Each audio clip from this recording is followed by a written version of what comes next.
మంచిది.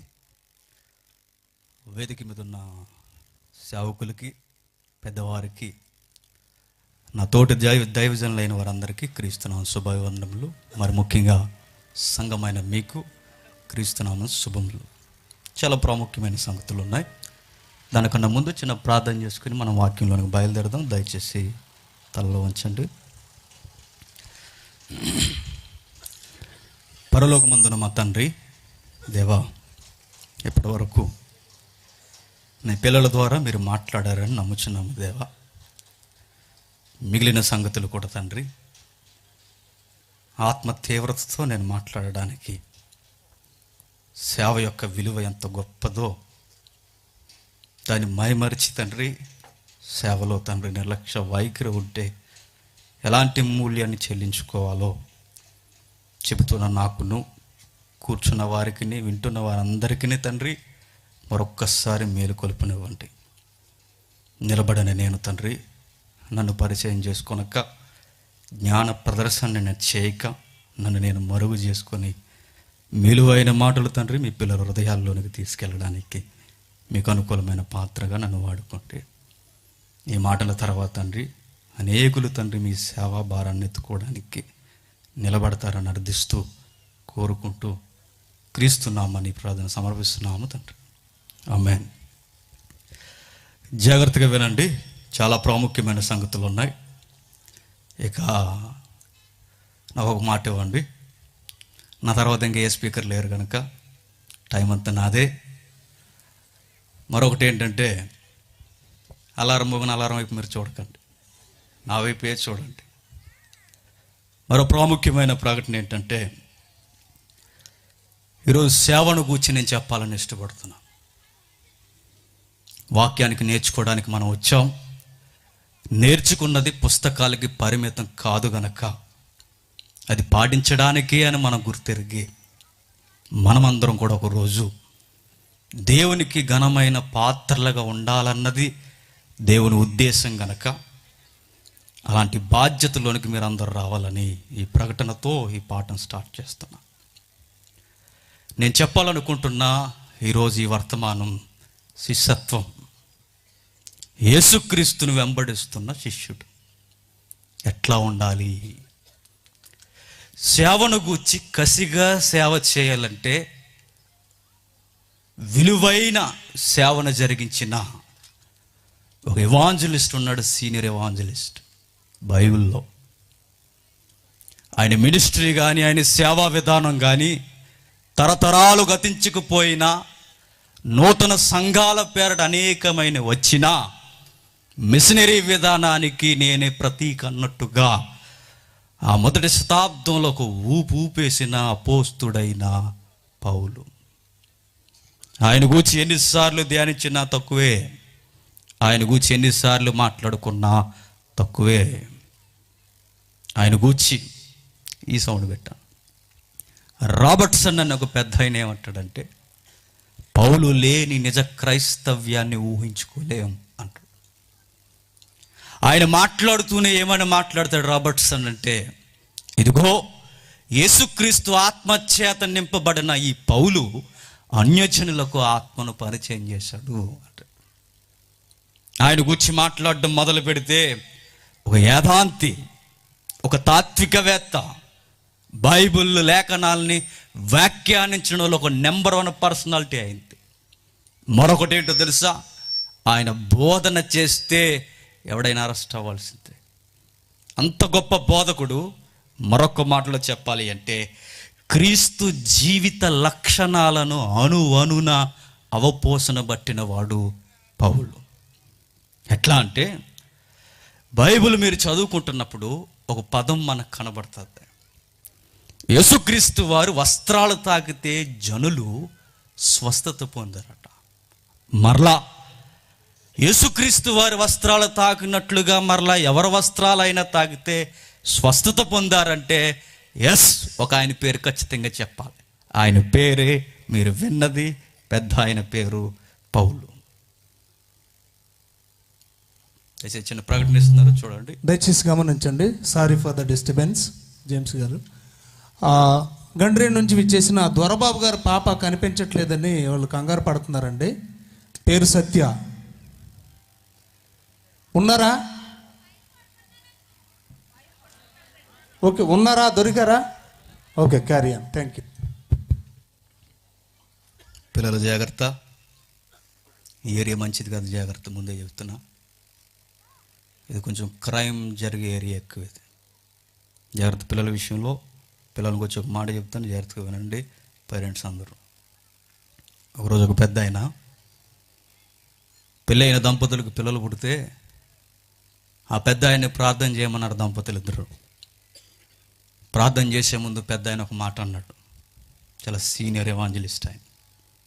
ఆయన ఏమంటాడంటే, దేవుడు మీ ఇరువురిని నమ్మి మీ చేతుల్లో ఆయన బహుమానాన్ని పెట్టాడు, జాగ్రత్త, ఇప్పుడు ప్రార్థన చేస్తా అన్నాడట. ఏమర్థమైంది ఆ మాటల్లో? దేవుడు మనల్ని నమ్మి బహుమానం పెట్టాడు కనుక నువ్వేం మర్చిపోయినా పర్లేదు, కానీ పిల్లలు మర్చిపోకండి, జర జాగ్రత్త. ఏరియా మంచిది కాదు, జాగ్రత్త. సరే, సువార్తను గురించి మనం మాట్లాడుకోవడం మొదలు పెడితే, యేసుక్రీస్తు యొక్క లక్షణాలను మరలా చూపించిన వ్యక్తి, డౌట్ లేకుండా నన్ను చూసి బతికేయండి అని చెప్పిన వ్యక్తి పౌలు గారు. నిజంగా దమ్మున్న సాక్ష్యం చెప్పాలంటే ఎవడ వల్ల అవదేమో. ఏమని చెప్తున్నారంటే, నన్ను చూడకండి, మా ప్రసంగం చూడండి అని చెప్తున్నారు. సిగ్గులేదా మాట అనడానికి?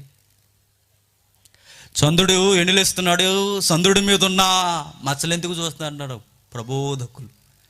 అంటే ఇండైరెక్ట్గా మాకు చెప్తున్నాను, అడిగి ఇప్పుడు ఉన్నాయి వెనకాలనేసి. జాగ్రత్త, ప్రసంగమే కాదు బోధిస్తున్న వాడిని కూడా చూడాలి. ప్రసంగం ఎంత వాగ్దాటితో ఉందో వాడి బ్రతుకు కూడా అంత ధీటైన సాక్ష్యంగా ఉండాలి.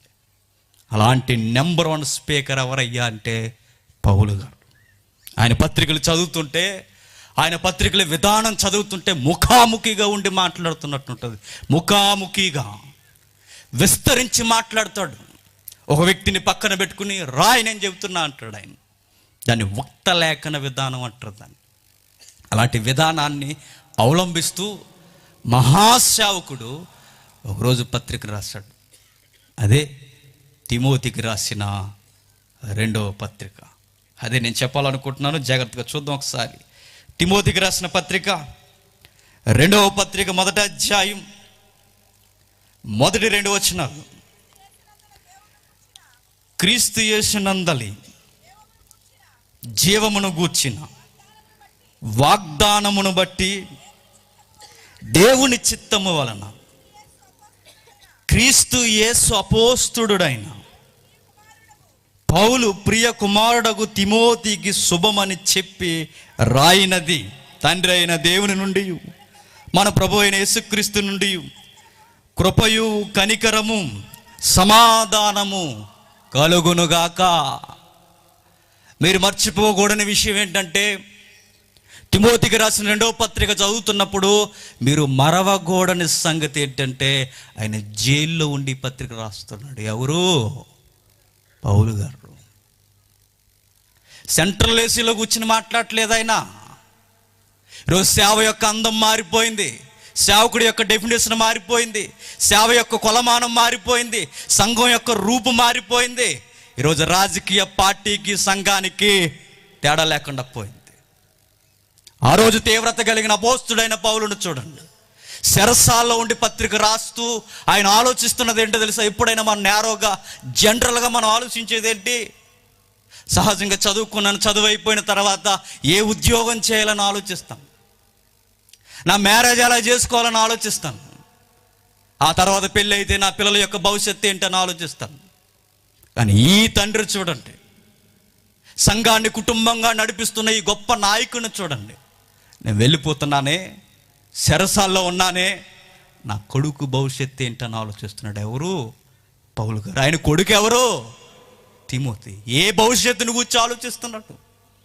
బాగా కూడబెట్టాను రా, అడుగు కూడా బయటకు పెట్టకుండా జాగ్రత్తగా జడ్జిగా బతికేసే, నిష్టానుసారంగా జలసాగా బ్రతికే అని పర్సనల్ లెటర్ రా. ఇట్లా ఆయన ఏమని రాస్తున్నాడు ఈ ఉత్తరం చూడండి. ఏమని ఆలోచించుకుంటున్నాడు చెరసాల్లో ఉండి? ఏమని ఆలోచిస్తున్నాడు? క్రీస్తుకు ఖైదీగా పట్టబడి ఏమని ఆలోచిస్తున్నాడు? చెరసాల్లో ఉండట్టే ఏమని ఆలోచించడం ఏంటి? ఆయన ఆలోచించేది ఏంటో తెలుసా? నేను వెళ్ళిపోతున్నా, నా సంఘమైన కుటుంబాన్ని వదిలి నేను వెళ్ళిపోయే రోజుల దగ్గర పడిపోయింది. వెళ్ళిపోతున్నా నేను, నా తర్వాత సంఘాన్ని నడిపించే సామర్థ్యం కలిగిన నాయకుడు ఎవడని ఎదుగుతున్నాడు. చూసారా? ఈరోజు ఎక్కడుందండి ఈ కొలమానం? ఎక్కడ దొరుకుతుందండి ఈ కొలమానం?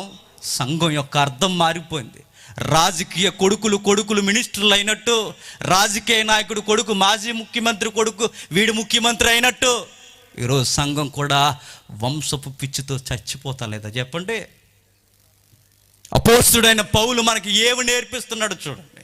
సేవ కొరకు రగిలిపోవాలనుకుంటా యువకులారా, నేరుగా ముఖాముఖిగా నేను మీతో మాట్లాడుతున్నాను. నువ్వు దమ్మున్న సేవ చేయాలంటే, నువ్వు కట్టిన ఏదైతే ఉందో ఆ సేవ లేదా సంఘం ఉన్న నలుగురైన సజీవంగా మంచి భవిష్యత్తులోకి వెళ్ళాలి అంటే, నీ తర్వాత నువ్వు నిలబెట్టాలనుకుంటున్నది తిమోతి లాంటి వారిని ఎత్తుక్కోవాలి.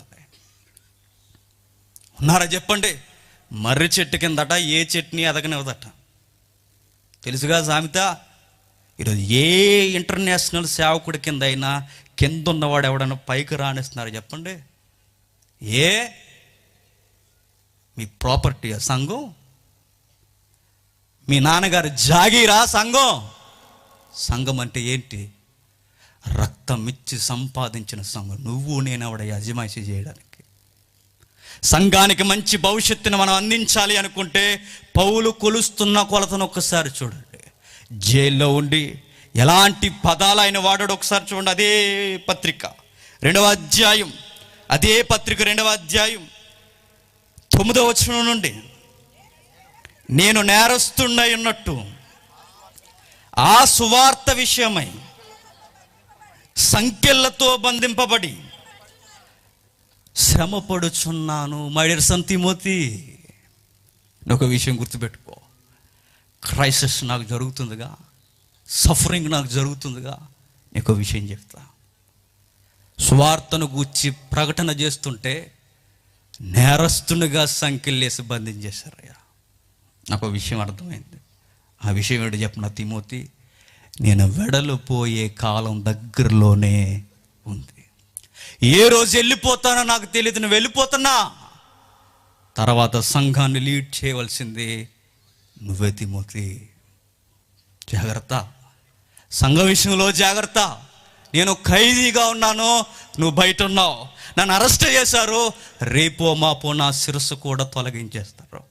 ఇది నా చివరి మజిలీ అన్న సంగతి నాకు అర్థమైపోయింది. నేను చంపేస్తారు తిమోతి. చనిపోయే ముందు నేను చెబుతున్నా, సంఖ్యలతో పట్టబడిన నేను చేసిన కారణం భవిష్యత్. ఒకటి గుర్తుపెట్టుకో, నన్ను బంధించారు కానీ వాక్యాన్ని మాత్రం బంధించడానికి వీల్లేదు. నా తర్వాత నడిపించాల్సింది నువ్వే. నేను అంటాను, పౌలు గారికి బంధువులు ఎవరు లేరా? మేనల్లుడు ఉన్నాడుగా, అక్క ఉందగా, ఇప్పుడు చెల్లి ఉందగా, బంధువులు లేరా? ఉన్నారు. ఈయన ఎవరండి ఈ మధ్య స్టేజ్ మీద ఎక్కువ కనబడుతుంది? అయ్యగారు బామ్మర్ది గారట. ఈయనెవరండి అంటే ఆయనకు బీరకాయ పీసండి, అయ్యగారు తాలూకే. ఈయనెవరండి అంటే ఎవరు మీరు? ఎందుకు వస్తున్నారు సంఘంలోనికి? మీరు రావడానికి అర్హత ఏంటి? బైబిల్ తెలుసా? తెలీదు. శ్రమ ఉందా సువార్తలో? లేదు. మీరెవర్రా అని అడిగితే తాలూకా. సబవా ఇదే?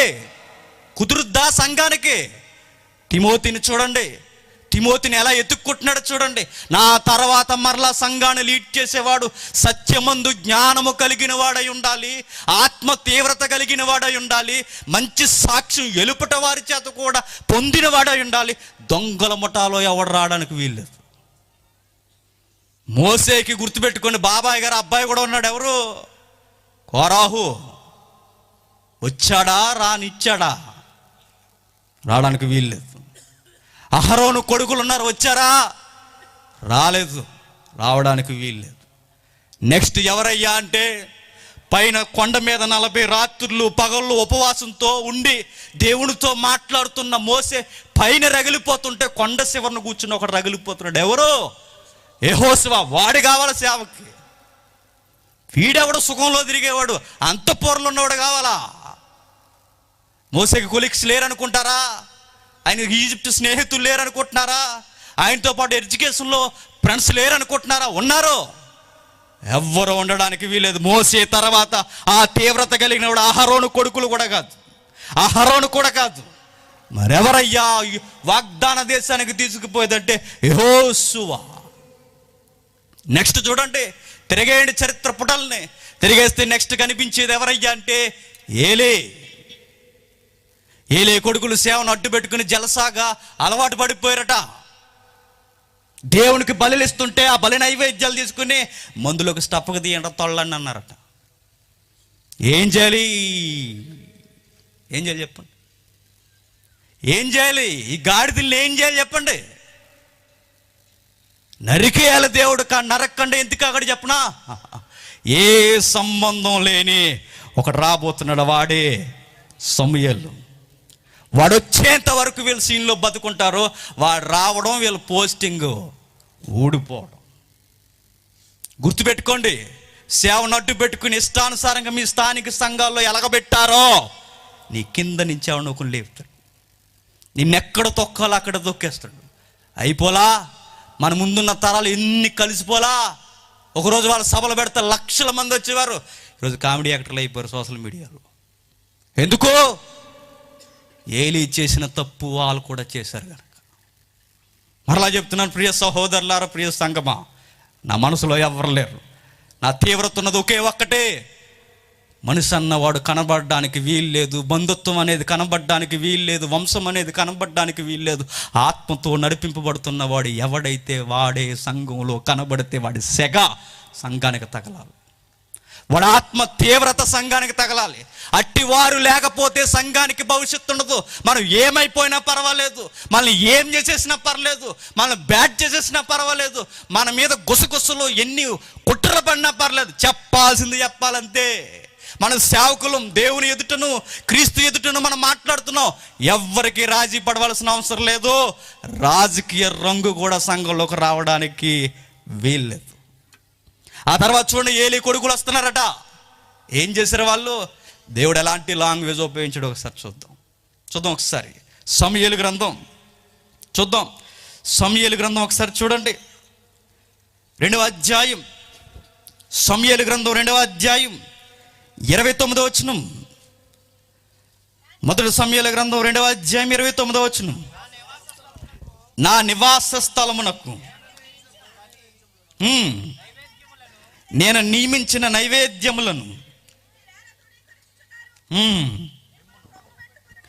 మిమ్మును క్రొవ్వు పెట్టుకొనుటకై. వాడికి బస్సులో చెప్పినా అదిరిపోద్ది. హలో మిస్టర్ ఏలియా, నువ్వు నీ పిల్లలు బాగా కొవ్వు పెట్టి కొట్టుకుంటున్నారా అన్న. కొవ్వు బాగా పట్టింది కదూ, నా బలి నైవేద్యాలను తినేసి కొవ్వు బాగా పట్టింది కదూ. గుర్తుపెట్టుకో, చెబుతున్నాడు కిందకి. నా జనులకు ఇశ్రాయేలీలను చెయ్యి నైవేద్యములలో శ్రేష్ఠ భాగములను పట్టుకొనుచు నాకంటే నీ కుమారులను నీవు గొప్ప చేయుచున్నావు, ఇది నాకు నచ్చదు అన్నాడు. అంతే. ఎప్పుడు గుర్తుపెట్టుకోండి, ఎవరండి ఇతగాడు అని అడిగితే వాళ్ళ ఆవిడ గారు తాలికి బీరకాయ పీసు అదే వంకాయ పీసు, ఆ వంకాయ పీసు నుంచి ఇతగాడు వచ్చాడు. మరి ఎందుకు వచ్చాడు? ఏమీ లేదు. ఎందుకు వచ్చాడు? ఎందుకు వచ్చాడు? దేనికి వచ్చాడు? కుటుంబీకులు రావడం తప్పని అంట్లా, ఆత్మ తీవ్రత లేని వారు రావడం తప్పని నేను అంటున్నా. నా ఇంటి వారు యెహోవా ఎదుట సాక్షార్థంగా ఉండొద్దని నేను చెప్పట్లా, నా ఇంటి వారే ఉండాలనుకోవడం తప్పు. అది ఎట్లా ఉంటుంది చెప్పనా? బాగా ఎవడైనా పాస్ అయ్యాడు అనుకుంటే 10th క్లాస్, వెరీ గుడ్ రా, పాస్ అయ్యావు అంటే బాగుంటుంది. నువ్వు కాబట్టి పాస్ అయ్యావు కానీ అంటే నిన్నేమనాలి? అసలు దాన్ని పొగడుతుండ్రు. దాన్ని ఏమంటారు చెప్పండి? పొగరు. నువ్వు కాబట్టి కాదు, పాస్ అయ్యావు, వెరీ గుడ్ అంతే. నువ్వు కాబట్టి పాస్ అయ్యి ఎవడో పాస్ అవ్వలేడు అనకూడదు. ఎంత వాస్తవమో. ఏలీ చేసిన తప్పు ఏంటయ్యా అంటే, ఏలీ చేసిన తప్పులు చూడండి, కొడుకులను గొప్ప చేస్తున్నాడట. కొడుకులను గొప్ప చేయడం, మనవళ్ళని గొప్ప చేయడం, బామ్మర్దులను గొప్ప చేయడం, బావలను గొప్ప చేయడం, తమ్ముళ్ళను గొప్ప చేయడం, తమ్ముడు కొడుకులను గొప్ప చేయడం తప్పని అంట్లా. కానీ బైబిల్ తీవ్రత లేని వారిని పరిచయం చేయడం తప్పని నేను అంటున్నా. ఇది అందరికీ వర్తిస్తుంది, నీకు నాకు మనందరికీ. సార్వత్రిక సంఘంలో ప్రతి ఒక్కరూ గుర్తించుకోవాల్సింది, ఏలియాకి అసలు సంబంధమే లేదండి. ఎలీసా ఎవరో కూడా తెలియదు. కానీ నెక్స్ట్ వచ్చింది ఎవరు తెలిసిన? ఏలియా తర్వాత ఎలీసా. ఆ రోజు దేవుని కుమారులుగా పిలువబడుతున్న వారే దయ్యపు కుమారులుగా మారిపోయి సంఘాన్ని అడ్డు పెట్టుకుని అతలాకుతలంగా వాడేసుకుంటుంటే ఆ బడుద్దాయిలకు అర్థం లేదు, కానీ పురుషులకి స్త్రీలకు మాత్రం బాగా అర్థమైందండి. ఫినిహాస్ భార్య గర్భవతట. మామగారు ఎల్లకిలా పడిపోయి చనిపోయారండి అని వార్త చెప్పారట. మీ ఆయన గారిని కూడా చంపేశారు యుద్ధంలో. ఆ వార్త కూడా విందట. నిండు గర్భిణి పిల్లగాడిని కంటూ ఉన్నప్పుడు మరొక వార్త చెవులు పడిందట. అమ్మా, యెహోవా మందసం కూడా శత్రువులు తీసుకెళ్ళిపోయారమ్మా. ఆ మాట వినగానే వెంటనే ఒక మాటను చచ్చిపోయింది. మామ చచ్చిపోయాడన్న బాధ కన్నా, భర్త చనిపోయాడన్న బాధ కన్నా, బంధువులు దూరం అయిపోయారు బాధ కన్నా, తను తినేసింది, తను చంపేసిన వార్త అండి చెప్పనా. ఇకాబోధ సంభవించింది. అంటే ప్రభావం వెళ్ళిపోయిను. దేవుని మందసం వెళ్ళిపోయిందంటే, దేవుడు మనల్ని వదిలేశాడంటే ఇక బతుకున్న ఒకటే, చచ్చినా ఒకటని కొడుకుని కానీ చనిపోయి కొడుకు పేరెట్టింది ప్రభావము ఇశ్రాయేలులో నుండి పోయెను. జాగ్రత్త. దేవుని సన్నిధిలో మనం దేవుని పాత్రలుగా మనం నిలబడ్డామంటే పరిధిని దాటి మన సొంత ఆలోచనల సంఘంలోనికి కనిపెట్టామో గుర్తుపెట్టుకోండి, పెట్టిన మన కుటుంబం నాశనం అయిపోతుంది, సంఘం కూడా నాశనం అయిపోతుంది. రాజకీయ పార్టీలు ఎలా తయారయ్యాయండి? ఎలా తయారయ్యేటి? ముఖ్యమంత్రి గారు అబ్బాయికి ఏమీ రాదట, కానీ ఆయన ముఖ్యమంత్రి అవ్వాలట. ఇంత గొర్రెలుగా అంటున్నాం మేము, ఇంత దారుణమా? వింటున్నాం కాదని మరి పూలే కాకుండా ఏం పెట్టేస్తున్నారు చెవిలో? ఇటు చెట్లు కొమ్మలు ఇంకా రోడ్లు ఏ కనబడతాయి పెట్టి. ఇంత దారుణమా చెప్పండి. ఆయనకి ఏమీ రాదట, ఆయనే ముఖ్యమంత్రి అవ్వాలట. ఎమ్మెల్యేలకి, మినిస్టర్లకి అర్థమైంది, మీ వాడు ముఖ్యమంత్రి అయితే పార్టీ దివాలా ఎత్తేసుకోవడం. వాళ్ళకి అర్థమైన సెన్సు మనకెందుకు అర్థం అవ్వట్లేదు చెప్పండి. రాజకీయ పార్టీని లీడ్ చేసేవాడే దమ్మున్నవాడు కావాలనుకుంటే, సంఘాన్ని లీడ్ చేసేవాడు ఎట్టివాడు కావాలో ఆలోచించండి. కాదా చెప్పండి? పేతురు గారు కొడుకు వచ్చాడా? పేతురు గారి బామ్మర్ది వచ్చాడా? పేతురు గారు అత్తగారి తాలికి వచ్చారా? ఎవరు వచ్చారు? 12 మంది వన్ మ్యాన్ షో లేకుండా సేవ చేశారు. ఒక విషయం మర్చిపోకుండా, అపోస్తుల్లో చాలా మందికి పెళ్ళిళ్ళు అయ్యే బంధువర్గం ఎక్కడ కనపడదు. పౌలు తర్వాత మీకు లిస్టులో కనబడతాడో, పౌలు తాలిక ఎవరు కనబడరు. కనబడరంటే కనబడటం తప్పండి అంట్లా, ఆ నడిపింపు లేనివాడు కనబడడం తప్పండి అంటున్నా. ఆ తర్వాత పౌలు కనబడతాడు, ఆ తర్వాత సంఘం. అది కదా సంఘం అంటే. ఇప్పుడు నేను అంటున్నాను, మీ సంఘమైన, నా సంఘమైన, ఈ మినిస్ట్రీ అయినా, ఏ మినిస్ట్రీ అయినా, మన మినిస్ట్రీ అయినా, ఏదైనా, ఎక్కడైనా, ఏ సహవాసమైనా, ఏ సంస్థ అని మీరు గుర్తుపెట్టుకోండి. మీకు అర్థమవుతారా? రే, ఈడు దేవుని చేత బాగా రగిలిపోతున్నారా, ఈడు దేవుని చేత నడిపింపబడుతున్నవాడని మీరు గుర్తిస్తే వెంటనే వాడికి ఎన్ని తట్టి నిలబెట్టండి. నేను పోతే నా తర్వాత ఎవరయ్యా అంటే నా మనవడు ఉన్నాడని చెప్పకూడదు. నేను పోతే ఎవరయ్యా అంటే నిజమైన సేవకుడు, వాగ్దాటి కలిగిన సేవకులైనా, వాక్యం లేని సేవకులైనా, వరాలున్న సేవకులుగా చెప్పుకుంటున్న వారైనా ఎవరైనా గుర్తుపెట్టుకోవాల్సింది, ఆత్మతో నింపబడిన వాడు నా తర్వాత ఉన్నాడు నా సంఘంలో ధైర్యంతో చచ్చిపోయే సేవ చేసి చచ్చిపోవాలి. నిజముగా మీరు గమనించండి, మిరాకిల్స్ చేసేవారి గొప్ప సేవ అనుకుంటే, బాప్తిస్మ ఇచ్చి యోహాను ఒక్క మిరాకిల్ జీవించండి, ఒక్క మిరాకిల్ చేశాడు ఆయన? చేయలా. దమ్మున్న సేవ చేసి చచ్చిపోయాడు. ఆయన సేవ ఏంటో చెప్పనా? ఆయన త్రోవను సరళం చేయడమే కాదు, ఆయన కూడా పక్కకు పోయి ఆ యేసుక్రీస్తుని చూడండి అన్నాడు. మనం ఈరోజు క్రీస్తుని కనబండిస్తున్నాం. ఆ రోజట కుష్ఠరోగులు వచ్చారంటండి యేసుక్రీస్తుని మీట్ అవ్వడానికి. కుష్ఠరోగులకు పర్మిషన్ దొరికిందట. కుష్ఠరోగులకి, దారంటి పోతున్న సామాన్యులకి పర్మిషన్ దొరికిందట. ఈరోజు బౌన్సర్లు అడ్డొచ్చేస్తున్నారుగా, రాణిస్తున్నారా? రాజకీయ నాయకుడి కన్నా బిల్డప్ ఎక్కువైపోయింది, సేవకుడు అన్న పదం పోయి సెలబ్రిటీ అన్న పదం వచ్చేసింది. సేవ యొక్క తత్వం మారిపోయింది. సేవకుడు ఎవరికీ సేవ చేయడు, కానీ సేవకుడు అనగా ఈరోజు బాస్ కాదు. చెప్పండి, నో, ఇలాంటిది జరగడానికి వీల్లేదు. ఇలాంటిది జరుగుతున్నప్పుడు, కళ్ళ ముందు కనబడుతున్నప్పుడు ఖచ్చితంగా చెప్తున్నాను, మీ స్థానిక సంఘాల్లో మీరు ఎత్తుకోవలసిన వారే, మాట్లాడవలసిన వారే. మనం ఉన్నంతకాలం మనం నచ్చకపోవచ్చు, మనం మాట్లాడినంతకాలం మన విషయాలు నచ్చకపోవచ్చు, కానీ బైబిల్ మనం వాస్తవాలు మాట్లాడుతున్నప్పుడు మనకి ఏదోలా అవమానించవచ్చు. పట్టించుకోకండి. మనం పోయిన తర్వాత నా సంఘానికి మంచి భవిష్యత్తు వస్తుంది. లోదరన్ ఉన్నంతకాలం లోదరన్ దుమ్మెత్తిపోసి పిచ్చోడని అన్నారండి. లోదరన్ వెళ్ళిపోయాడు కాబట్టి ఈరోజు మనందరం ఎలా కూర్చున్నాం. లోదరన్ బతుకున్నప్పుడు ఎవరికి అర్థం లేదు. లోదరన్ పోయిన దగ్గర ప్రొసెస్టెంట్ విధానం వచ్చింది, బైబిల్ చేతుల్లోకి వచ్చింది, స్వచ్ఛమైన వాక్యం చేతుల్లోకి వచ్చింది. లేదంటే ఆ పెద్దల చేతుల్లో ఉండే వాడు ఏది వాగితే అదే నిజమైపోయింది. సోది చెప్పుకుంటూ బతికేసాడు. సోది ఒళ్ళు మండిపోయే మాట ఏంటి చెప్పనా? నేను చెప్తే ఏం బాగుంటుందండి, పెద్ద అయితే చెప్పేద్దాం.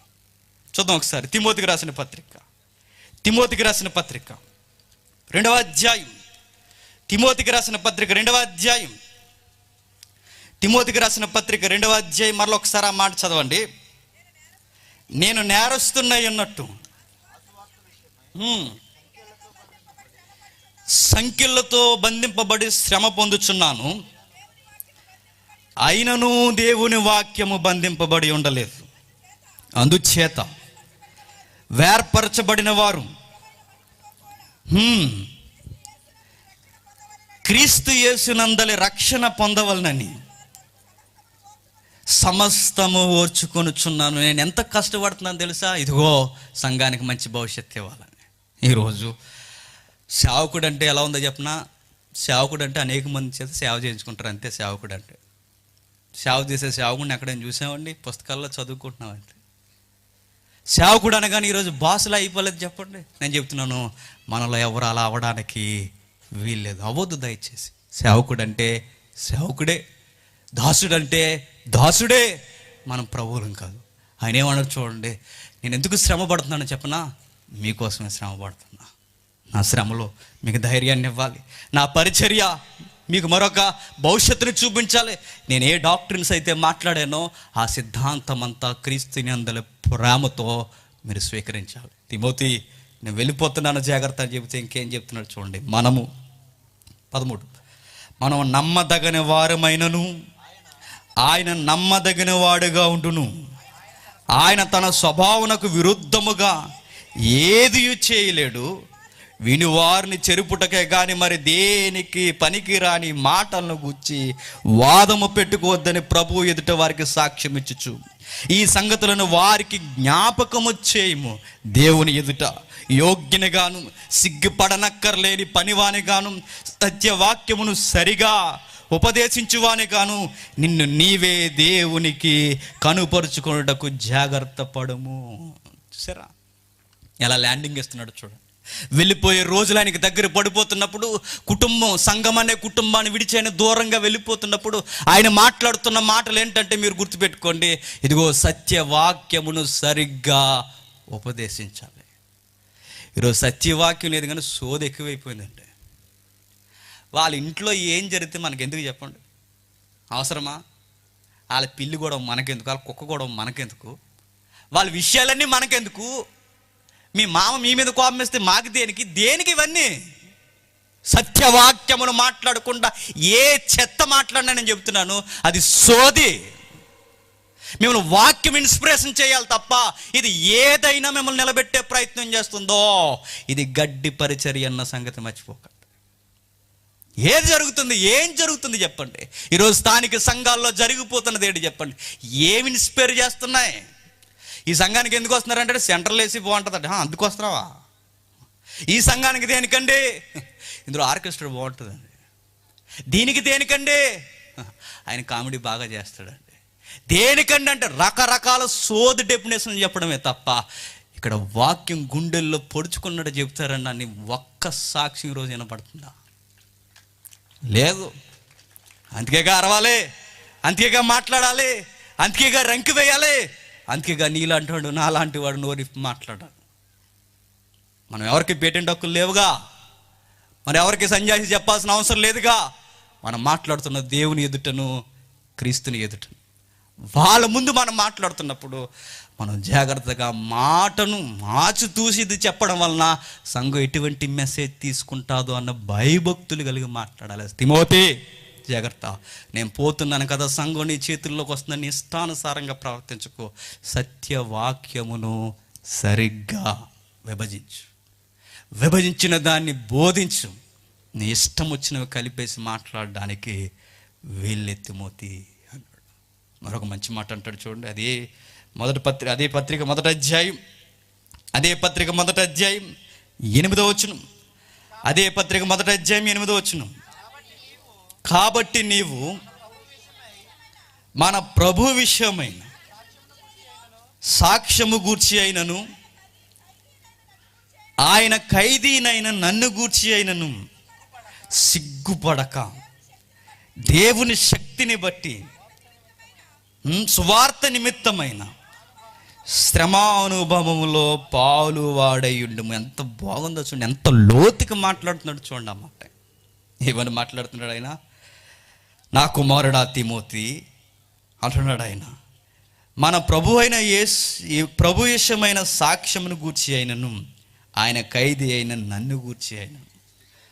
ప్రభువును గూర్చి సాక్ష్యం చెప్పడంలో జాగ్రత్త అన్నాడు. నేను ఖైదీని అయిపోయాను కదా, నన్ను గూర్చి కూడా నువ్వు సిగ్గుపడకన్నాడు. ఎందుకు ఆ మాట అన్నాడు చెప్పిన? ఈరోజు నేను చెరసాల్లో ఉన్నాను, రేపు నువ్వు చెరసాల్లో ఉండొచ్చు. ఈరోజు నన్ను చంపేయడానికి రెడీ అయ్యారు, రేపు నిన్ను చంపేయవచ్చు. ఏదైనా జరిగిపోవచ్చు. తిమోతి, ప్రభువును గూర్చి సాక్ష్యం చెప్పడంలో జాగ్రత్త. ఆ సాక్ష్యం గల్లంత అవడానికి వీళ్ళు. ఆయన అంటూ ఏమంటున్నాడు చూడండి, ల్యాండింగు. దేవుని శక్తిని బట్టి సువార్త నిమిత్తమైన శ్రమానుభవంలో పాలువాడై ఉండుము. ఏమర్థమైంది ఆ మాటలో? ఏమర్థమవుతుంది ఆ మాటలో? సువార్తలో పాలువాడై ఉండంట్లా.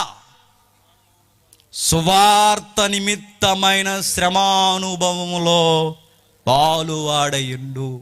ఈరోజు ఎవడైనా సేవకుడు అవ్వాలంటే ఏ అనుభవం ఉండాలని వెళ్ళిపోతున్నాయని చెబుతున్నాడు చెప్పండి? సువార్త నిమిత్తమైన శ్రమ అనుభవం. ఈరోజు సువార్తలో పాలు పంపులు కాదు కావాల్సిందే, దానికన్నా తీవ్రమైనది మినిస్ట్రీలో కష్టపడే విధానం కావాలట.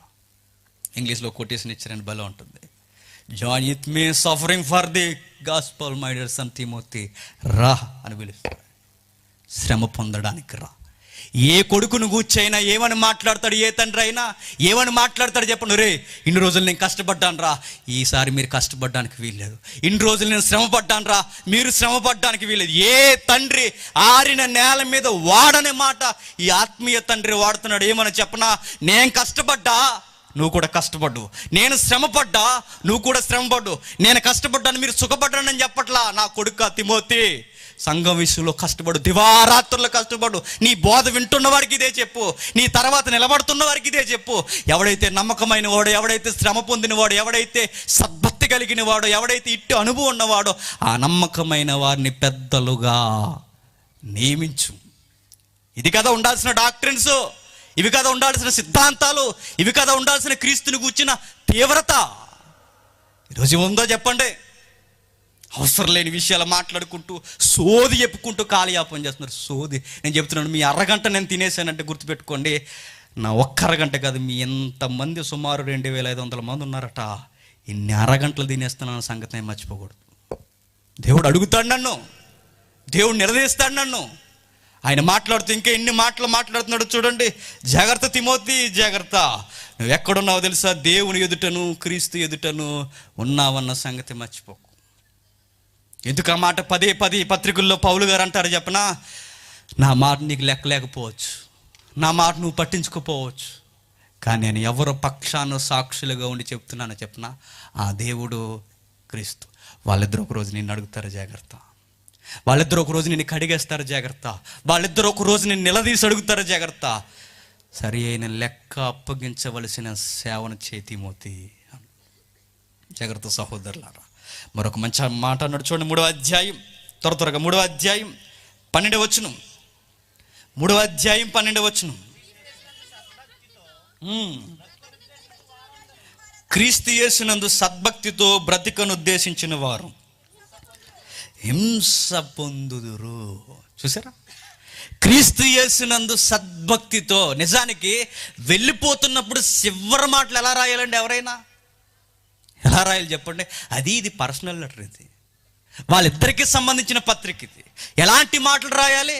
నాయన మరి సందాది జాగ్రత్తగా, మరి అన్నీ ఖర్చు పెట్టేసుకోవాలి, మరి 4 వెనక్కి, మరీ సంఘాన్ని నమ్మేకు రోయ్ జాగ్రత్తగా, మరి నీ జాగ్రత్తలో కూడా మరి నువ్వు ఉండాలి, మరి పిల్ల జల్ల వాళ్ళ తల్లి మరి ఇవన్నీ ఉంటాయిగా, మరి జాగ్రత్తగా కొంచెం ఒడిదుడుకులు ఉంటాయి, మరి అక్కడక్కడ మరి కొంచెం లెక్కలు జాగ్రత్తగా అలా.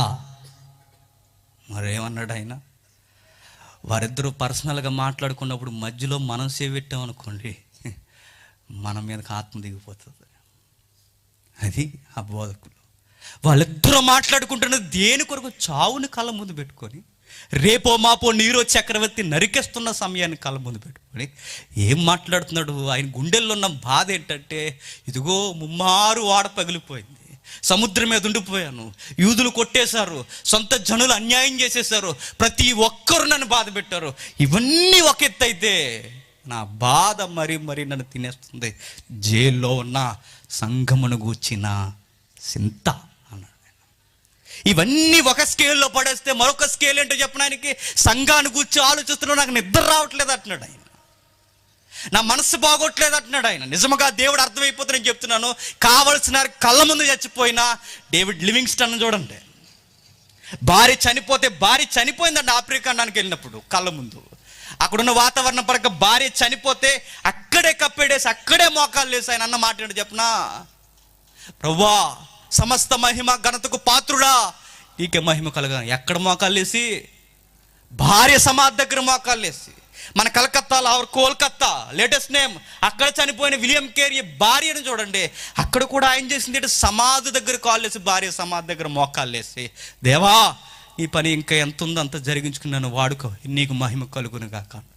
నిజముగా దేవుడు అర్థమైపోతే, నిజముగా క్రీస్తు మన పట్ల ఆయన తీవ్రత కలిగిన తీవ్రత మన గుండెల్లో ఉంటే, నేను చెప్తున్నాను మన కళ్ళ ముందు చెప్పాడుగా ఫస్ట్ డే మెసేజ్లో, ఆ నెంబర్ 1 చనిపోయినా నాలో ఉన్నది క్రీస్తు కనుక. పౌలు అంటాడు, నన్ను అందరూ విడిచి వెళ్ళిపోయారు తిమోతి, నేను సాక్ష్యం చెప్తుండ్రు, ఒక్కడు నా పక్షాన లేడు, కానీ తిమోతి గుర్తుపెట్టుకో, ఏ రోజు అయినా ఇలాంటి రోజు వస్తుంది, కానీ నా పక్షాన ఒక ఆయన నిలబడి ఉన్నాడు, ఆయనే నేను నమ్మిన నా ప్రభు అంటాడు ఆయన. ఏమర్థం అవుతుంది చెప్పండి? పోతారో, కౌగిట్లో ఉన్నది పోతుంది, కట్టుకున్నది పోతుంది, కానీ కుమారులు పోతారు, కుటుంబమే దూరం అయిపోవచ్చు, కానీ గుర్తుపెట్టుకోండి, ఒక డేవిడ్ లివింగ్స్టన్ ఎలా బతకగలిగాడు? వారిలో క్రీస్తు ఆత్మ ఉంది కనుక. డేవిడ్ లివింగ్స్టన్, విలియం కేరీ ఎలా బ్రతకగలిగారు? దేవుని ఆత్మ ఉంది కనుక. మనం ఎందుకు బ్రతకలేకపోతున్నాం చెప్పండి? Direct question. దేవుని ఆత్మ లేదు కనుక. ఏ ఆత్మ ఉందా అంటే ఇంకా మనుషాత్మే, ఇంకా అవే లోక సంబంధమైన ఆశలు, ఇంకా అదే, ఇంకా నా ఎంతకాలం, ఎన్ని సెమినార్లు జరగాలి, ఎంతకాలం జరిగిపోవాలి, ఎంతకాలం ముందుకెళ్ళిపోవాలి, ఎంతమంది ఏదికి మీద నిలబడి ఏడుస్తూ చెప్పాలి, ఎన్ని గుండెలు పగిలిపోయేలా మాట్లాడు, ఒక్కరికి కూడా పట్టదా? లేవాలి. ఈరోజు నేను పోవచ్చు, అన్న పోవచ్చు, ఎవరైనా వెళ్ళిపోవచ్చు, ఈ ఏదికి మీద ఉన్నవారు, మీ స్థానిక సంఘాలు ఉన్న సేవకులు ఎవరైనా పోవచ్చు, ఆయన పోతే నేను ఉన్నానన్న దమ్ము కూర్చున్న వారిలో మీలో ఉందా? ఉండాలిగా. అదేగా సంఘం అంటే, అదేగా సంఘానికి భవిష్యత్తు ఇవ్వడం అంటే. తిమోతికి ఎలాంటి మాటలు రాస్తూ ఆయన వాపోతున్నాడు చూడండి, వెళ్ళిపోతున్నా తిమోతి, వెళ్ళిపోతున్నాను, జాగ్రత్త. నేను వెళ్ళిపోతున్నప్పుడు నా బాధ అలా ఒకటే, సంఘాన్ని ఏం చేస్తారన్న బాధ. నాకు మంచి పోరాటం పోరాడేశాను, నా పరుగు కడముట్టించేశాను. విశ్వాసం కాపాడుకోవడం అంటే ఆయన కాపాడుకోవడం అని కాదు. విశ్వాసం కాపాడుకోవడం అంటే ఆ మొదట 14వ వచనంలో చెప్తాడు ఆయన. ఏమని తెలుసా? ఇదిగో మనలో ఉన్న మంచి పదార్థము మనం కాపాడుకోవాలి. ఆ మంచి పదార్థం ఏంటి తెలుసా? క్రీస్తుని గూర్చిన విశ్వాసం. మనం ఏదైతే బోధించామో, మనం ఏదైతే నిలబడ్డామో, ఏదైతే బ్రతికామో, ఏదైతే బోధించామో, దాన్ని, నా సంఘాన్ని, నన్ను నేను కాపాడుకున్నాను. నువ్వు కూడా అట్లా నుండి తిమోతి, సంఘం పట్ల జాగ్రత్త. ఏం చెబుతూ ఇంకొక మాట అంటాడు చూడండి, మరొక మాట అంటాడు. ఇదే 3వ అధ్యాయం 14వ వచనం. ఇదే 3వ అధ్యాయం 14వ వచనం. క్రీస్తు యేసునందు ఉంచవలసిన విశ్వాసము ద్వారా రక్షణార్థమైన జ్ఞానము మీకు కలిగించుటకు శక్తిగల పరిశుద్ధ లేఖనములను బాల్యము నుండి నీవు ఎరుగుదువు గనక నీవు నేర్చుకొని రూఢి అని తెలుసుకొని ఎవరి వలన నేర్చుకుంటివో ఆ సంగతి తెలుసుకొని వాటి యందు నిలకడగా ఉండుము. మీ గుండెల్ని గుద్దేసి ఒక మాట చెప్పనా, సెమినార్కి వచ్చి నేర్చుకునే వాళ్ళు కదట ఆయనకు కావాల్సింది. నేర్చుకున్న దాని యందు నిలకడగా ఉండేవాళ్ళు కావాలట. తలెత్తకండి ఇలేకర్లా రాసేసేవాళ్ళు కదట ఆయనకు కావాల్సింది. ఓ ఇరగ రాసేస్తారు పేపర్లో, అంత అవసరం లేదు. నేను ఎగ్జామ్స్ రాసేవాడిని, బైబిల్ ఎగ్జామ్ నేను ఏ రోజు పాస్ అయ్యేవాడిని కదా, అదే విడ్డోరమో మరి. అన్ని బార్డర్లో కొట్టుకుపోయి నా ముందున్న టాప్ ర్యాంకర్లు అక్కడ కూడా వచ్చేసేవారు. ఎక్కడ అందులో ర్యాంక్ 1 ర్యాంక్ 2 నా పక్కన కూర్చున్న ఆయనే. నాకు అర్థమయ్యేది కదా, మనం ఎందుకు పాస్ అవ్వలేకపోతున్నాం. అర్థం అవ్వాల్సింది ఏంటంటే నేర్చుకున్నది ఎప్పుడైతే నిలబడ్డామో అది కదా మార్కు కావాల్సింది. నేర్చుకున్న వారు ఎక్కడ ఉండాలి అంటే నిలబడేది ఏది విన్నావో, ఏది నేర్చుకున్నావో, ఏదైతే రాసావో అది నీ బతుకులో ఉన్నప్పుడేగా. తిమోతిని ఏమని అడుగుతున్నాడు చూడు, ఏమని మాట్లాడుతున్నాడో చూడండి, ఏమని మాట్లాడుతూ ఆయన వాపోతున్నాడో చూడండి. ఇదిగో ఆయన మాట్లాడుతూ నువ్వు నేర్చుకున్నావు. ఎవరి వల్ల నేర్చుకున్నావు? మీ అవ్వ నేర్పించింది, నీ తల్లి నేర్పించింది, నేను నేర్పించాను. నేను నేర్పించినవి కదా, నన్ను చూసి కూడా నువ్వు సేవకు వచ్చావు. ఇవన్నీ నేర్చుకున్నావుగా, నేర్చుకున్నది నేర్చుకున్నట్టుగా ఉంచక దాని యందు నిలకడగా ఉండు. నేను చెబుతున్నాను, కేవలం వాక్యాన్ని నేర్చుకుంటే బయట ఉన్న గ్రంథానికి మనకి పెద్ద తేడా ఏమీ లేదండి. కేవలం మీరు వాక్యాలు నేర్చుకుంటే నిలకడ లేకపోతే నేను చెబుతున్నాను బయటి వారికి మనకి తేడా. బైబిల్లో లేని ఒక మాట చెప్పనా, క్రీస్తుని నమ్ముకునేవారు కదట ఆయనకు కావాల్సింది. బైబిల్ ఎక్కడ మీకు ఆ సూత్రం కనబడుతుంది? క్రీస్తుని నమ్ముకునేవారు కదా ఆయనకు కావాల్సింది. ఆయన అడుగు జాడల్లో ఆయన వెంబడించేవారు ఆయనకు కావాలి. ప్రతి దినము సిలువెత్తుకునేవారు కావాలి. ఈరోజు ఏమైపోయిందండి? ఏమైపోయింది? సేవ ఉందా చెప్పండి. ఏ దిక్కు మీద ఒక బతుకు, ఏ దిక్కు కింద ఒక బతుకు, తెర మీద ఒకటి, తెర వెనకాల ఒకటి. ఇవా ఎంత మోసమా, ఇంత దారుణమా? ఇది జరగడానికి వీల్లేదు. నేర్చుకో తిమోతి, నేర్చుకున్న దాని యందు నిలకడగా ఉండు. ఈరోజు ఒక మాట బాగా చెప్తున్నారు, ఏమని చెప్పనా, ఇది కొత్త పాయింట్ అండి. ఎందుకే మాకు పాయింట్, మేము జీకే ఎగ్జామ్ రాస్తున్నామా? కొత్త పాయింట్ అంటే ఇది. పాయింట్ దేనికి? ఆ భాష ఏంటి? దేనికి అది? పాయింట్లు దేనికి? ఇది కొత్త పాయింట్ అండి. ఇప్పటివరకు ఎవరో చెప్పరు. ఆల్రెడీ బైబిల్లో చెప్పారు, మళ్ళీ ఈ సోది మాకు అవసరమా? ఎవరో చెప్పందంటే ఇంక బైబిల్లో కూడా లేదని చెప్పు నువ్వు.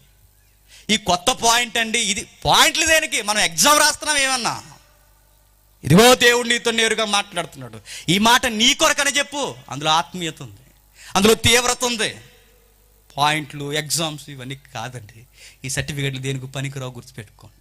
నేను చూసేది ఒకే ఒక్కరు, నీ పైన ఉన్న సేవకుడు కూడా కాదు నేను చూసేది, నీ పైన ఉన్న సర్వోన్నతుడు నేను చూస్తున్నాడు అన్న సంగతి మర్చిపోకు.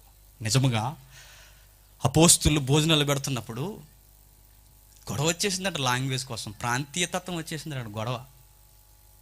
ఇండియాలో మన స్వచ్ఛమైన తెలుగు, వీళ్ళు తెలంగాణ అన్నాడు గొడవ లేక. తెలుగులో యాసలు ఉంటాయిగా మరలా ఇలా మాట. ఇప్పుడు మన ఈస్ట్లోనే లేవా చెప్పండి? కోనసీమ స్లాంగ్ వేరు, మంద వేరు. అయ్యి బాబోహి అంటారు ఎవరు? కోనసీమ. మంద వేరు, అలాగండి అంటాం మనం. కానీ గుర్తుపెట్టుకోండి, ఈ ప్రాంతీయ భాషలను బట్టి గొడవ వచ్చేసిందంట. గ్రీకులకి యూదులకి గొడవ, ఎదురు యూదులే. గొడవ వచ్చేసింది ఎక్కడయ్యా అంటే వాక్యం దగ్గర గొడవ రాలి. మీరు ఎలా చెప్తున్నారేంటండి, ఎలా చెప్తున్నారేంటే, అసలు ఇలా లేదుగా వాక్యం అని ఎవడు అడగలేదట. ఏంటి మాకు సాంబార్ మాత్రమే వేస్తున్నారేటని అడిగారట. ఎంత అన్యాయమో చూడండి. ఇంత దారుణం. భోజనం కోసమా గొడవ? భోజనాల కోసమా గొడవ? అపోస్తులు తీసుకున్న నిర్ణయం ఏంటో చూడండి. అపోస్తులు తీసుకున్న నిర్ణయం ఏంటో చెప్పనా? 4వ అధ్యాయం చూద్దాం ఒకసారి. 6వ అధ్యాయం 4వ వచనం ఒకసారి చూద్దాం, ఎందుకన్నా మంచిది. 3వ వచనం నుండి 6వ అధ్యాయం 3వ వచనం నుండి. ఆత్మతోనూ జ్ఞానముతోనూ నిండుకొని మంచి పేరు పొందిన 7 మనుష్యులను మీలో ఏర్పడు. దేనికి? మొదటి వర్తమానం చెప్పడానికి కదట. దేనికి? బ్లెస్సింగ్ ఇవ్వడానికి కదట. దేనికి? బస స్థలాలు రెడీ చేయడానికి కదట. మరి దేనికి? భోజనాలు పెట్టడానికి. నేను అడుగుతున్నాను డైరెక్ట్ క్వశ్చన్. భోజనాలు పెట్టే వారికి ఈ క్వాలిఫికేషన్స్ అవసరమైతే ఆత్మతోనూ జ్ఞానముతోనూ నిండుకున్నవారు ఏటి గరిటెలు పెట్టుకుని వడ్డించడానికి ఈ క్వాలిఫికేషన్ అవసరమైతే మరి పాట పాడేవాడికి ఇంకెంత క్వాలిఫికేషన్ ఉండాలి, నిలబడ్డవాడికి ఇంకెంత క్వాలిఫికేషన్ ఉండాలి, ప్రసంగం చేస్తున్న వాడికి ఇంత సాక్ష్యం ఉండాలి. ఈరోజు కొలుస్తున్నారా చెప్పండి? ఏం సాంగ్ పాడతావు బ్రదర్ అంటే మెలోడీ బాగున్న సాంగ్ పాడతారట ఆయన. ఎవరి కోసం పాడతావు బ్రదర్ అంటే మరి అందరూ వస్తేనే కానుకల టైంలోనే పాడతారట ఆయన. ఎందుకో దేవుని కోసం కాదట, మరి భలే వాడే బ్రదర్ అనగా అమ్మాయి అనుకుంటాడు అనమాట మనసులో. అదేగా నీకు కావాల్సింది. పాట పాడడానికి ఇంకెంత ఉండాలి, దేవుని వాక్యం చెప్పడానికి ఇంకెంత సాక్షి ఉండాలి చెప్పండి. ఉందండి కొలత. కృప ఎంత ఎటకారం అయిపోయిందండి ఈరోజు, కృప ఎంత లోకమైపోయిందండి ఈరోజు. కృపతో సంఘాన్ని ఎంత దుర్భరంగా దున్నేస్తున్నామండి ఈరోజు. జాగ్రత్త. భోజనాలు వడ్డించే వారికి ఆత్మ తీవ్రత అయితే పౌలు అడుగుతున్నాడు, నాయన తిమోతి నీకు కావాల్సిన ఎక్స్పీరియన్స్ నేను చెప్తున్నాను. మంచిగా సద్భక్తితో బ్రతికే వాడికి ఎవరికైనా వచ్చేది ఒకే ఒక్కటి శ్రమ. ఖచ్చితంగా వస్తుంది, నీకు వస్తుంది, నాకు వచ్చింది, రేపొద్దున్న నీ తర్వాత ఉన్న వారికి వస్తుంది, ఎవరికైనా వస్తుంది. నువ్వు గుర్తుపెట్టుకో, శ్రమ కలుగుతున్నప్పుడు సాక్ష్యాన్ని గల్లంత చేయకు. శ్రమ కలుగుతున్నప్పుడు ఖైదీనైపోతానేమో అని మాత్రం సిగ్గుపడకు. మనం అందుకే పుట్టాం, మన మినిస్ట్రీ కొరకే మనం పుట్టాం, మన సేవ కొరకే పుట్టాం.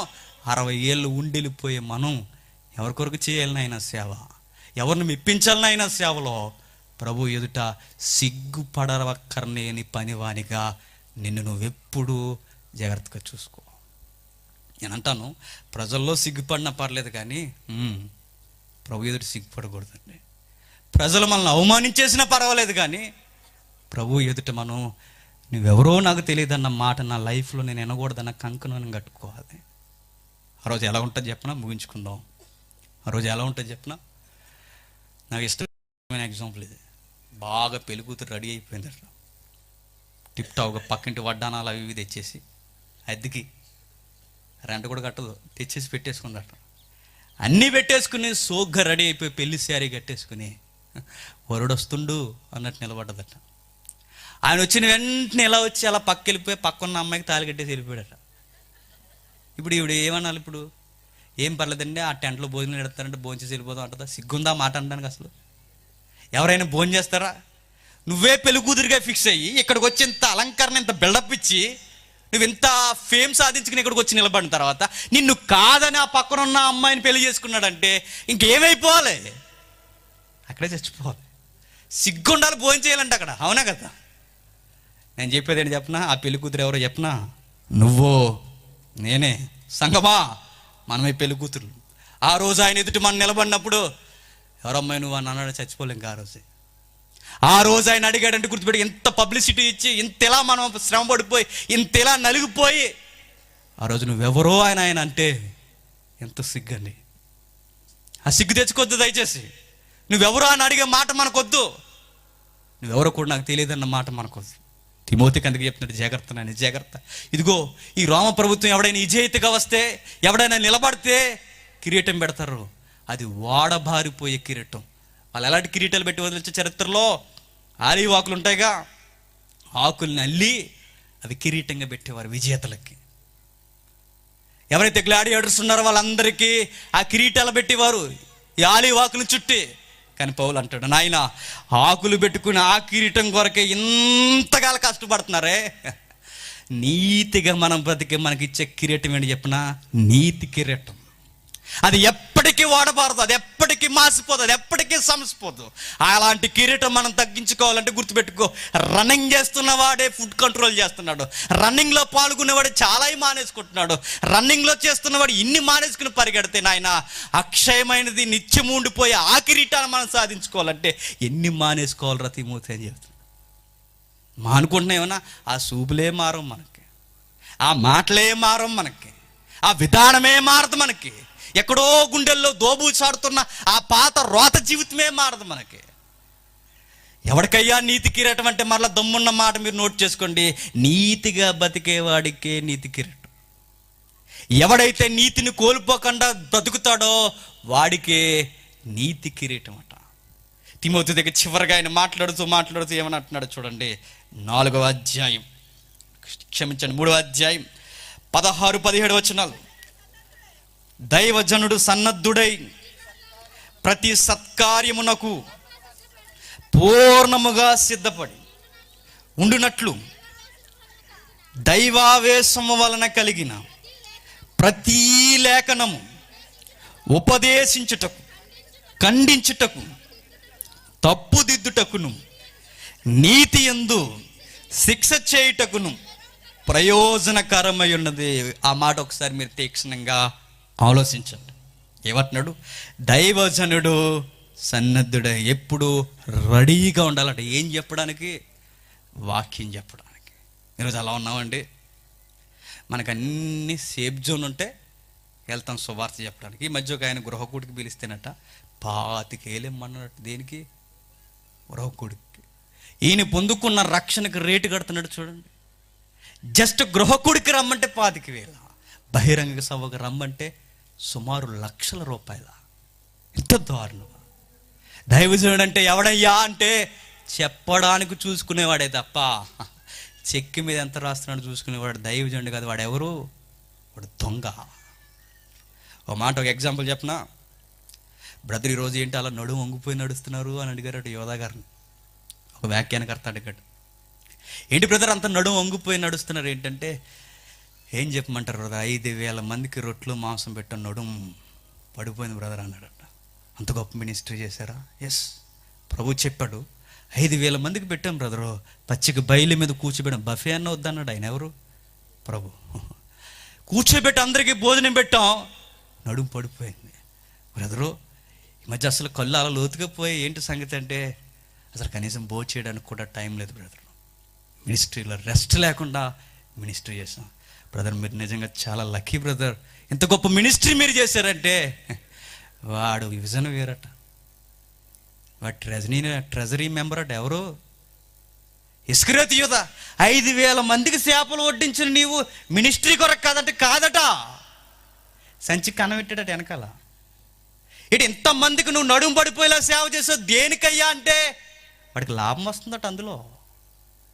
చూసారా? ఇటు ఇంత రాత్రి పగలు నిద్ర లేకుండా అన్నం కూడా టైంకి తినకండి ఎంత కష్టపడ్డావు దేనికంటే వాడికి గిట్టుబాటు అవుతుందట. ఇటు మినిస్ట్రీని కూడా అడ్డు పెట్టుకుని బతికేసే వాళ్ళు ఉన్నారంటే ఎస్, ఈ రోజుకి ఉన్నారు.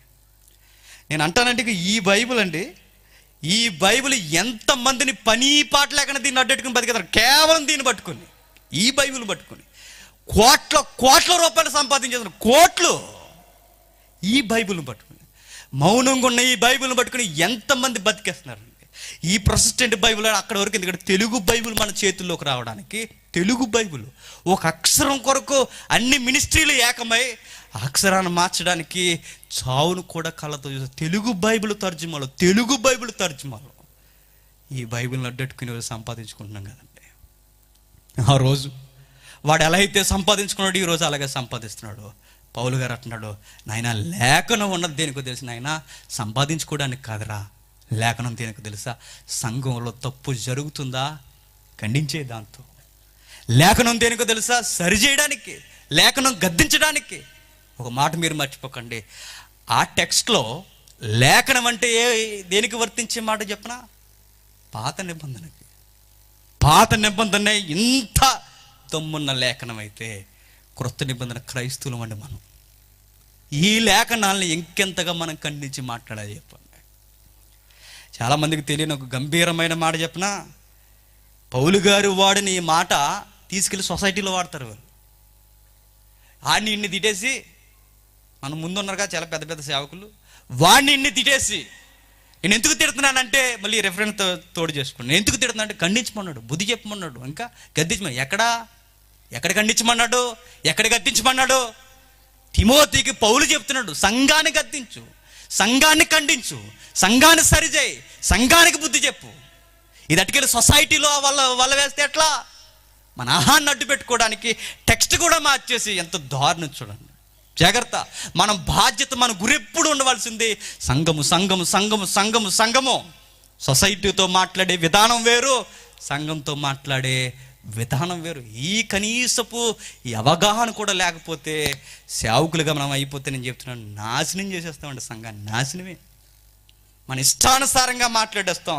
లేఖనం ఉంటే ఖండిస్తుంది, లేఖనం ఉంటే నీతి నేర్పిస్తుంది. లేఖనం కాకుండా తెర మీదకి ఏదొచ్చినా మీరు గుర్తుపెట్టుకోండి, అది సోది నేర్పిస్తుంది, సోది.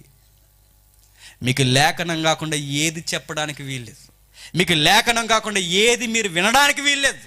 మీరు లేఖనం కాకుండా ఏది మీ గుండెల్లో పెట్టుకోవడానికి వీలు. లేఖనము మాత్రమే, వాక్యము మాత్రమే నన్ను రక్షించేది, నాకు రక్షణ అనుభవాన్ని నేర్పించేది. మరలా ఆయన మాట్లాడుతూ ఇంకేమని వాపోతున్నాడు చూడండి, 4వ అధ్యాయం చివరగా. ఆయన వీడుకోల అధ్యాయం ఇది, 4వ అధ్యాయం. దైవజనుడు 4వ అధ్యాయం 1వ వచనం. దేవుని ఎదుటను సజీవులకును మృతులకును తీర్పు తీర్చు క్రీస్తు యేసు ఎదుటను ఆయన ప్రత్యక్షత తోడు, ఆయన రాజ్యము తోడు నేను ఆనబెట్టి చెప్పినదేమనగా. ఏం చెప్తున్నాడు చూడండి. తిమోతి వెళ్ళిపోతున్నప్పుడు రాస్తున్న అధ్యాయం చివరి అధ్యాయం అండి. తిమోతి నువ్వు గుర్తుపెట్టుకో, దేవుని ఎదుట, క్రీస్తు ఎదుట, సజీవుల ఎదుట, మృతుల ఎదుట, అందరి ఎదుట వీళ్ళందరినీ సాక్ష్యంగా పెట్టి చెప్తున్నా. నువ్వు వాక్యం ప్రకటిస్తున్నప్పుడు సమయాన్ని చూడొద్దు, ఆ సమయం అని మాత్రం ఆగిపోవద్దు. 24 hours సేవకుడిగా నువ్వు చేయాల్సింది ప్రయాస. కష్టపడు, సేవలో సుఖపడు. నిజమైన సేవను మనం చేయాలంటే గుర్తుపెట్టుకోండి, మినిస్ట్రీలో రెస్ట్ ఎదుక్కునేవాడు సేవకుడే కాదు, మినిస్ట్రీలో నలిగిపోయేవాడే సేవకుడు.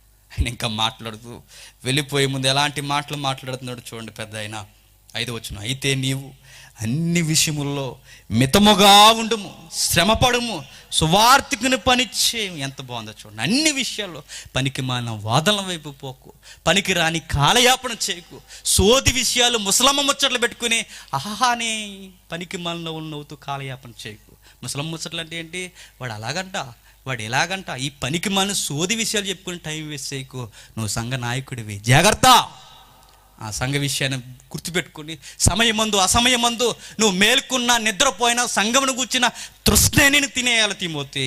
అలా తినేస్తున్నప్పుడు నువ్వు గుర్తుపెట్టుకో, సువార్తికుని పని చేయి. మంచి జాబ్ ఏంటట? సువార్త అండి, సువార్తికుడు. ఒక మాట చెప్పనా, కలెక్టర్ ఫామ్లో ఉన్నంత వరకు గౌరవిస్తారు. రాజకీయ నాయకుడు, మినిస్ట్రీ ఎవరైనా ఫామ్లో పదవులు ఉన్నంత వరకు గౌరవిస్తారు. సేవకుని సొంత కొడుకులా చూసుకునేది ఒకే ఒక్కటి క్రిస్టియానిటీ. దాన్ని అడ్డు పెట్టుకుని మాత్రం వాళ్ళని మనం వాడుకోవాలనుకున్నామో గుర్తుపెట్టుకోండి, దేవుడు మనల్ని ఎలా వాడాలో ఆయనకు కూడా బాగా తెలుసు, మనల్ని కూడా ఎక్కడ పెట్టాలో ఆయనకి బాగా తెలుసు. సేవకుని పని చేయి, సేవకుని పని చేయి, సువార్తికుని పని చేయి, సువార్త చేయి, కష్టపడు, శ్రమానుభవంలో పాలువాడయ్యుండు. నేను పోతున్నా, నెక్స్ట్ నువ్వైనా పోవచ్చు, ఎవరైనా పోవచ్చు, పోతున్నా మాత్రం నేను ఒక శిలాశాసనం లాంటి మాట చెప్తున్నాను తిమోతి. నేను బాధపడి ఒక మాట చెప్పనా, 4వ అధ్యాయం. తిమోతి వీలైనంత త్వరగా నా దగ్గరకు వచ్చే తిమోతి, నేను చూడాలని ఉంది అంటాడు ఆయన. ఎందుకో చెప్పనా, ఎందుకు త్వరగా రమ్మన్నాడు చెప్పనా? నీరో చక్రవర్తి అరెస్ట్ చేసి పౌలుని జైల్లో పెట్టాడు. ప్రాణార్పణముగా పోయిబడుచున్నానంటే ఏంటి? నా తల నరికేయబోతున్నారన్న సంగతి దైవజనుడికి అర్థమైపోయింది. తిమోతి ఇదే నా చివరి మజిలీ, ఎప్పుడు చంపేస్తారో తెలీదు. ఆ పుస్తకాలు ఉంటాయిగా నీ దగ్గర, బహుశా ఈ పాత నిబంధన లేఖనాలేమో, ఏమో ఆయన రాసుకున్న ఉత్తరాలేమో, వచ్చేటప్పుడు అవి తీసుకురా నాయన. ఈ సరసాల్లో చాలా చలిగా ఉందిరా, కప్పుకోవడానికి ఏదైనా వస్త్రం ఉంటే తీసుకురా అన్నాడు. చూసారా ఎలా చనిపోతున్నారండి వాళ్ళు, ఎలా ముగిస్తున్నారు చూడండి జీవితాన్ని. కప్పుకోవడానికి వస్త్రం. ఆయన నిజంగా శీతల వాతావరణం కలిగిన జైల్లో ఇప్పటికీ ఉంది అది. అలాంటి జైల్లో పడే చలికి వణికిపోయాడు. ఆయన వయసు ఎంత తెలుసు అప్పటికే, వృద్ధుడు, ముసలివాడు. అలాంటి టైంలో ఆయన చనిపోతున్నప్పుడు ఇలాంటి మాటల. ఎవడైనా చనిపోతున్నప్పుడు పెద్దవారు నీకు ఏమి ఇస్తున్నా, ఆయన ఏ ఖరీదు తెమ్మంటావు అని అడుగుతారు. కానీ ఏం చూడండి, పుస్తకాలతే, కప్పుకోవడానికి వస్త్రాలతే. వీలైతే ఆ వయసులో ఉన్నప్పుడు ఆ మార్కుతో నాకు గొడవ అయింది, ఆ అబ్బాయిని కూడా తీసుకురా, అందరిని అడిగానని చెప్పు, వీలైతే త్వరగా రా. చరిత్ర చెప్తున్న పచ్చి నిజమేంటో చెప్పనా, తిమోతి వచ్చే లోపే పౌలు గారిని తల నరికి చంపేశారు.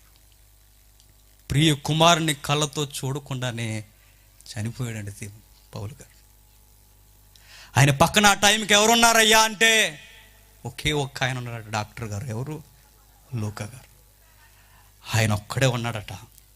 వెళ్ళిపోతున్నప్పుడు ఈ పాటలో మీరు చూడండి, లూకా గారు పక్క నుండి మాటల వారి మధ్య ఉండో ఆయన చూస్తూ ఒక మాట అంటాడు, గురీజీ వెళ్ళిపోతున్నావా అంటే ఆయన కళ్ళల్లో కన్నీరు ఉండదు, కానీ నేను వెళ్తున్నా, తర్వాత సేవ చేయాల్సింది మీరే అని ఒక లుక్ ఇచ్చి, ఒక చూపు ఆయన చూసి వెళ్ళిపోతూ ఆ దొంగ మీద తలెడుతాను నేరుగా ఎక్కడికి చూస్తాడు తెలుసా? ఆ పరలోకాన్ని చూస్తున్నట్టుగా చూస్తాడు. ప్రభువా, ఎప్పటి నుండో ములుగుతున్నాను ఏ గుడారంలో, త్వరగా వెడలిపోవాలి, దగ్గరికి వచ్చేయాలని. వచ్చేస్తున్నా, నా కొరకు వెల్కమ్ చెప్పడానికి దేవదూతలు చూస్తున్నాయి, విశ్వాసులకు తండ్రి అయిన అబ్రహాము చూస్తున్నాడు, నా ముందున్న సాక్షి సమూహం, దీని కొరకే నేను బ్రతక, ఆ కిరీటమే నాకు కావాలి, నేను వస్తున్నా అని ధైర్యంగా దుఃఖం మీద తలబెట్టి చచ్చిపోతాడండి. ఈ సాంగ్ని మీరు అబ్జర్వ్ చేయగలిగితే చివరిగా అందులో కనబడుతున్న పాత్రలు ఏంటో చెప్పిన, పేతురు గారు అబద్ధం ఆడతాడు, ఈయన ఎవరో నాకు తెలీదు. అంతకుముందు ఆయన ఏమైనా మాట్లాడతాడో తెలుసా? ఆయన మాట్లాడుతూ, ప్రభువా, ఎలా చెప్పాడట తెలుగు డైలాగ్, ఒట్టేసి చెప్తున్నాను, మా అమ్మ తోడు అన్నాడట. ఎవరు? అర్థం అవడానికి చెప్తున్నానండి. ఎరుగునని మాత్రం అస్సలు అన్నాను ప్రభువా అన్నాడు. సైమన్ పీటర్, ఓ సంగతి మర్చిపోకు, ముమ్మారు నేను ఎవరినో తెలియదని చెబుతూ ఒక అమ్మాయి దగ్గర చెప్పేసాడండి. ఎవరు? ఆయన ఎవరో నాకు. ఆ మాట చెబుతూ ఉండగానే ఆవరణలో ఉన్నప్పుడు ఆ సీను భలే క్రియేట్ చేశారండి. ఆ సీన్లో మనం చూస్తున్నాం, అబద్ధం చెబుతున్న వెంటనే పౌలు కళల్లో, క్షమించండి, ప్రభు కళల్లో కళ్ళు పెట్టి పేతురుని చూస్తే ఒక్కసారిగా పశ్చాత్తాపంతో కుప్పకూలిపోయాడు. ఆ రోజే నిర్ణయం తీసుకున్నాడు, మరలా బతికుండగా నా ప్రభువుని గురించి సాక్ష్యం నేను ఎరగనని అనను. చావైనా రేవైనా చనిపోవడానికైనా దెబ్బలకైనా దేనికైనా రెడీ అయిపోయినని ప్రభు కొరకు చరిత్రలో తలక్రిందులుగా సిలువ వేయబడి చనిపోయాడు. పద్మాసు లంకలో, పద్మాసు ద్వీపంలో యోహాన్ని ఇసిరేస్తే లోకంలోకి వెళ్ళా నేను ఎదురు చూడలేదట. ఆ లంకలో కూడా ఆయన కనబడేది ఏంటి? ఆ పరలోకపు దర్శనాలేనట. ప్రభువా, వరుడా, ఇప్పుడు వస్తావయ్యా, త్వరగా రమ్ము, నీ కొరకు నేను ఎదురు చూస్తున్నానని దర్శనాల్లో బతికేశాడట. ఎంతమంది కోసం చెప్పాలి? ట్యాక్స్ వసూలు చేస్తున్నా, వడ్డీ వ్యాపారం చేస్తున్నా, అడ్డంగా వచ్చేస్తున్న డబ్బు నదులు వచ్చేసాడంట. ఎవరు? ట్యాక్స్ కలెక్టర్ మా అత్తయ్య గారు. పాపమనే జీవితంగా మలుసుకుని బ్రతికేస్తున్నా ఆ స్త్రీ మరలా పాపం చేయకుండా ప్రభు పాదాల దగ్గర ఉండిపోయి కన్నీళ్లతో కడిగేసిందట. ఎంతమంది కొరకు చెప్పాలి? ఎంతమంది బైబిల్లోనే కనబడుతున్నారు, కానీ కనీసం మన సంఘాల్లో ఎందుకు కనబడట్లేదు? చూడండి, ఈ సాంగ్ ఒకసారి చూడండి, వెరీ బ్యూటిఫుల్ సాంగ్. ఈ సాంగ్ తర్వాత పెద్దవారు ప్రార్థన చేస్తారు. Thank you. వీలైతే రేపు కలుసుకుందాం. సరే.